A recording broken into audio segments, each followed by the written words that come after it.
Have you ever wondered where all the truly initiated men of power are today? Yeah.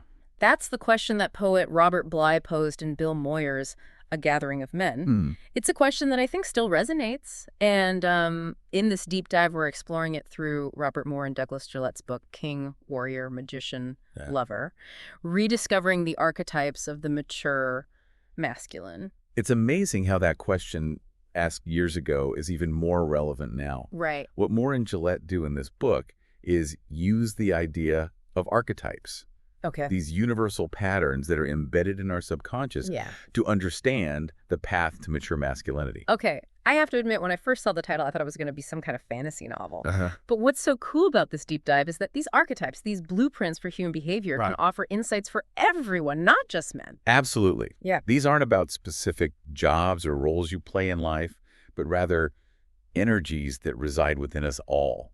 Okay. And Moore and Gillette make a powerful argument. Modern society doesn't provide a clear path for boys to become mature men. So you're saying there's a crisis of masculinity Well- because guys are sort of left to figure it out on their own. Think about it this way. Okay. In the past, there were often rituals and initiations that helped boys transition into manhood. Right? We see evidence of this in ancient cave paintings. Wow. It was a very different world back then. Yeah. But today, that guidance is often missing, Hmm. leading to what they call a crisis of masculinity. And this crisis impacts everyone, right? Yes. Not just men. Precisely. Okay. It can show up in our relationships, Uh-huh. contribute to violence, Right. and even lead to a pervasive sense of meaninglessness in society. Wow. That lack of direction can have a ripple effect. So then how do we even begin to address this? Right. The book focuses on 4 main archetypes of boy psychology. Yes. And let me warn you, the names are a bit intense. They are. We've got the divine child, the high chair tyrant, the precocious child, and the Oedipal child. Yes. Those names are definitely attention-grabbing. Yeah. What's important to understand is that these represent immature expressions of masculine energy. Okay. And unfortunately, these patterns can persist into adulthood if they aren't properly addressed. It's like some guys never quite grow out of those childhood phases.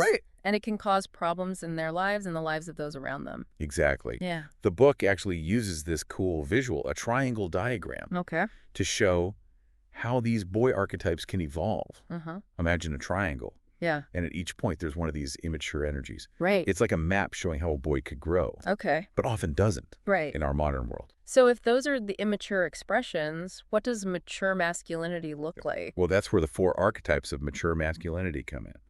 The king, the warrior, the magician, and the lover. Okay, before we go any further, I need to ask. Yeah. These aren't about literally being a king or a warrior, right? Right. Okay. It's not about fitting into specific roles. Yeah. We're talking about energies that we all have within us, regardless of gender. So it's like having a team of specialists inside our psyche, each with their own unique skills and strengths. Yes. I like that analogy. A great way to think about it. Yeah. Now let's start with the king. Okay. His core functions are ordering, stabilizing, fertilizing, and creating. Hold on. Fertilizing. Yeah. That sounds a little out there. Yeah. What does that even mean in a modern context? Think of it as the king's ability to bring life and abundance to his realm. Okay. In ancient times, this might have been literal, like ensuring a good harvest. Mm-hmm. But in today's world, it could mean fostering a thriving business or creating a supportive family environment. So the king isn't just about leadership, Right. but also about taking responsibility for creating a positive and productive environment. Exactly. Okay. And when we look at examples of the king archetype throughout history, Yeah. we see figures like ancient Egyptian pharaohs, the biblical King David, and even modern-day CEOs. Right. They all embody this energy of leadership and order. Okay. I'm starting to see how these ancient archetypes can apply to our lives today. Good. But what about the warrior? That seems a little intense for the modern world. The warrior is often misunderstood. Okay. It's not just about physical aggression. Right. It's about having that focused energy and discipline to overcome obstacles, Okay. to fight for what you believe in. So are you saying we all need a little bit of warrior spirit to navigate the challenges of life? Absolutely. Okay. Imagine you're facing a tough deadline at work. or you're training for a marathon. Yeah. That drive to push through, to persevere, that's the warrior energy at play. And you know what's interesting? What's that? You can see both the positive and negative expressions of the warrior in pop culture. Yeah. Think of Maverick in Top Gun. He's got that heroic warrior spirit, Right. but there's also a reckless side to him, a potential for destruction. That's a great example. Yeah. The warrior, like all archetypes, has a shadow side. Okay. But in its healthy expression, it's an essential energy for achieving goals and standing up for what's right. Yeah. Now, let's move on to an archetype that might resonate with you on a different level. Okay. The magician. Ooh, the magician. That sounds intriguing.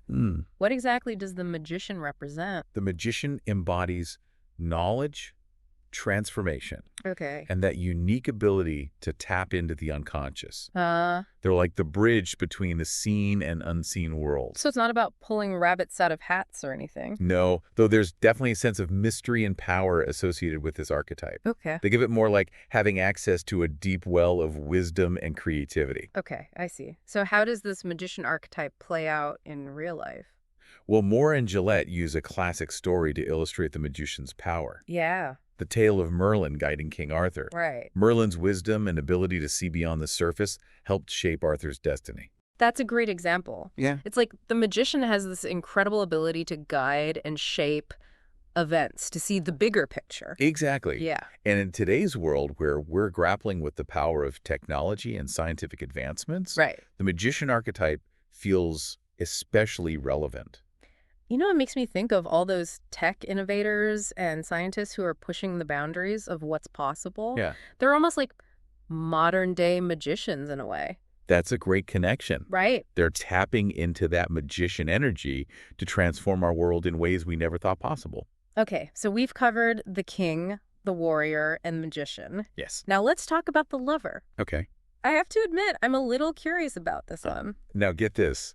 The lover archetype isn't just about romance. Okay. Even though the name might suggest that, Uh-huh. it's actually about something much bigger. Oh, really? Yeah. So it's not just about hearts and flowers. No, I'm no. all It's ears. about deep feeling, connection, sensuality, and finding pleasure in all aspects of life. Right. Whether it's art, nature, relationships, or even a delicious meal, Yeah. the lover helps us experience the world in a rich and vibrant way. I never thought about it like that. So it's not just about romantic love, but about appreciating beauty and connection in all its forms. Exactly. Okay. The lover teaches us to savor life, to feel deeply, Yeah. and to connect authentically with ourselves and the world around us. You know, Moore and Gillette paint a really powerful picture of the lover archetype by referencing the sensual sculptures found in the Elephanta caves. Right. Those sculptures really evoke the raw emotional power of the lover. That's a great observation. Yeah. It's like those sculptures are a physical manifestation of the lover energy. So we have these 4 incredibly potent archetypes working within us. We do. But what happens when those energies get twisted? Mm. That's where things get a little... Shadowy, right? Exactly. Okay. Each archetype has what's called a shadow side. A distorted, negative expression of that energy. So it's like there's a flip side to each of these powerful forces. Yep. And if we're not careful, those shadows can take over. Precisely. Okay. And recognizing these shadow archetypes within ourselves and others Yeah. can be a powerful tool for understanding those destructive patterns that can sabotage our lives. Can you give me an example of what a shadow archetype might look like? Absolutely. Oh. Think of a workaholic executive who's consumed by the need for control and knowledge. Okay. That could be the shadow magician, Right. what the authors call the denying innocent, Uh-huh. at play, Okay. or an abusive partner who uses their strength and aggression to dominate others. Right. That's the shadow warrior, Yeah. the sadist rearing its ugly head. Those are some pretty intense examples. They are. It's amazing how these archetypes can manifest in both positive and negative ways. That's the thing about these archetypal energies. Yeah. They're incredibly powerful. Right. And like any powerful force, they can be used for good or for ill. Right. Right. It all depends on how we choose to work with them. So how do we actually access these archetypal powers, Yeah. especially the positive ones? It's not like we can just snap our fingers and suddenly become King Arthur. Well, it might not be magic, Right. but the book does offer some really practical techniques. Okay. One of the most powerful is what's called active imagination. active imagination. That sounds interesting. Yeah. What is that exactly? Imagine having a dialogue with your own shadow self. Okay. You're intentionally facing those darker impulses, Mm-hmm. those unconscious energies Right. head on. Yeah. It's about bringing those hidden aspects into the light so you can work with them constructively. Wow. That sounds intense, but also incredibly powerful. It is. It's like you're confronting the darker parts of yourself to reclaim your power. Precisely. Yeah. It's about acknowledging those shadow aspects without letting them control you. Right. Another technique is invocation. Invocation. Now that sounds like something straight out of a fantasy novel. It does. Can you break that down for me and for our listener who might be wondering the same thing? It's all about consciously visualizing and connecting with the specific archetype you need to access in that moment. So if I'm facing a huge challenge at work and need a boost of confidence and courage, I could try to tap into that warrior energy. Exactly. Okay. There are tons of examples of rituals and practices from different cultures that utilize invocation. Right. It's about drawing upon those ancient forms of wisdom to empower ourselves in the present moment. You know, that reminds me of something I read about ancient warriors visualizing themselves as fierce animals before battle. They were literally invoking the power of the archetype to give them strength and courage. That's a perfect example. Yeah. And it shows how these archetypal energies are not just abstract concepts, Right. but living forces that we can tap into to enhance our lives. So it's like we're carrying this whole team of archetypal energies within us, ready to be called upon when we need them. It is. That's such a cool idea. It's like having a secret weapon inside us, waiting to be activated. Right. But there's another technique the book discusses that I find fascinating. Okay. Admiration. Admiration. What do you mean by that? It's about studying the lives of individuals who embody the archetype you're seeking to cultivate. Okay. By immersing yourself in their stories, their struggles, and their triumphs, Mm-hmm. you can learn from their wisdom and draw inspiration from their example. So if I want to tap into the king archetype, I might study the life of someone like Nelson Mandela. Exactly. Okay. His leadership, his resilience, his commitment to justice, those are all qualities that embody the king archetype in its highest form. Right. Or if you're drawn to the magician, someone like Albert Einstein, Yeah. with his incredible intellect and groundbreaking discoveries, Right. could be a powerful source of inspiration. I love how practical this is. Yeah. It's not just about reading about these archetypes. Right. It's about actually embodying them in our lives. And that's what makes this deep dive so powerful. Right. It's about bridging the gap Mhm. between ancient wisdom and modern-day living. Yeah. These archetypes aren't just dusty relics of the past. Mm. They're living forces within each of us, waiting to be awakened. Okay, so we've explored these 4 archetypes. They're shadows, and some ways we can access their power. Right. But I have to ask, what does this all mean in the bigger picture? Why should we even care about these masculine archetypes? Because understanding them isn't just about personal growth. Okay. It's about cultivating a more mature, balanced expression of masculinity in the world. And that benefits everyone, right? It does. Men, women, society as a whole. Absolutely. Yeah. And it's especially critical now because, let's face it, Yeah. the world is often dominated by immature expressions of masculine energy. Uh-huh. We see the consequences all around us: violence, aggression, a lack of empathy. Right. We need to find a better way. You know, it seems like we're living in a time when people are really uncomfortable with the warrior energy. Right. And rightfully so, especially considering the harm that's been caused by its shadow side. Mm. But this book makes it clear that accessing the warrior archetype in its fullness is crucial for both men and women. Yes. Yeah.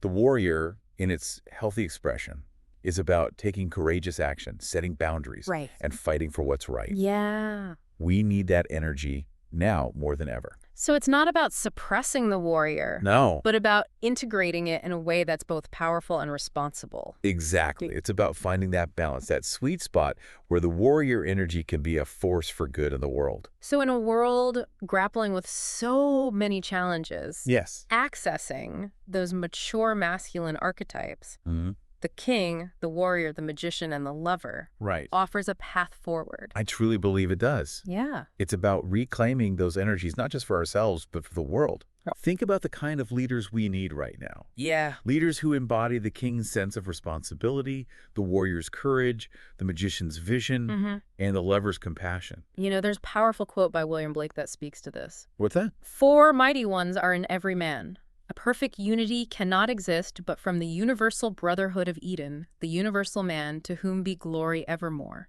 Amen. It's like he's pointing to the potential for wholeness, for integration, that's possible when we access all these archetypes within ourselves. That's a beautiful quote. Yeah. And it speaks to the transformative power of this work. Right. In a world that often feels fragmented, divided, and dominated by immature expressions of power. Yeah. Accessing the mature masculine offers a vision of a more balanced and fulfilling future. It's about rediscovering those ancient blueprints for mature manhood. Right. Not just for men, but for all of humanity. It's about healing the wounds of the past and stepping into a future where these archetypal energies can guide us toward a more just, compassionate, and whole world. And what's so fascinating is that this journey starts within each of us. Right. It's an inner excavation, a quest to discover and integrate those potent archetypal energies that reside within. It's like we're all on a hero's journey, right? Yes. A journey to become the best versions of ourselves. Exactly. Yep. And by embracing those archetypes, those powerful forces within us, we can become the heroes of our own lives. Right. And in doing so, we contribute to a collective awakening of the mature masculine. Yeah. Both in ourselves and in the world. This has been such a fascinating conversation. It has. But I'm left wondering, how do we know when we're actually tapping into these archetypes? Right. And what about those times when the shadow sides start to creep in? How can we spot those? That's where self-awareness becomes so important. Okay. It's like having this well-calibrated inner compass that helps you recognize the signs of both the healthy and the distorted expressions of each archetype. So let's say I'm feeling super overwhelmed at work. Right. And I find myself micromanaging every little detail and snapping at my colleagues. Yeah. Would that be a sign that my inner king has slipped into that high chair tyrant mode? That's a great example. Okay. It's like your king energy has gone unchecked and become controlling instead of empowering. Right. Or let's say you're constantly getting into conflicts and picking fights, even over minor things. That could be a sign that your shadow warrior, the sadist, is running the show. Okay. So those are some red flags for the shadow side. Right. But what about the positive expressions? Yeah. What are some clues that we're actually tapping into those mature energies? Well, if you're feeling a sense of calm, confidence, and clarity, Right. like you can handle anything that comes your way, that might be a sign you're aligned with your inner king. Okay. Or if you're feeling really creative and energized, like you're flowing effortlessly through challenges, Right. maybe that's the magician at work. And what about the lover? What does that feel like when it's expressed in a healthy way? Well, the lover is all about deep connection and appreciation. Yeah. So if you're feeling really present in your relationships, Right. if you're noticing the beauty in everyday moments, if you're allowing yourself to experience joy and pleasure, those could all be signs that you're tapping into the lover energy. It's like we have this whole emotional dashboard. Right. And these archetypes are the gauges Yeah. that tell us what's going on inside. Exactly. Right. It's about paying attention to your emotions, your behavior, and your overall sense of well-being. These are all clues that can help you identify which archetypes are at play in your life.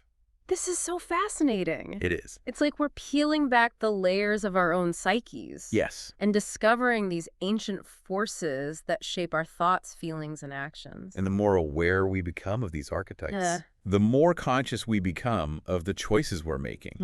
Instead of being at the mercy of these unconscious forces, we can start to choose which energies we want to cultivate and which ones we want to, well, keep in check.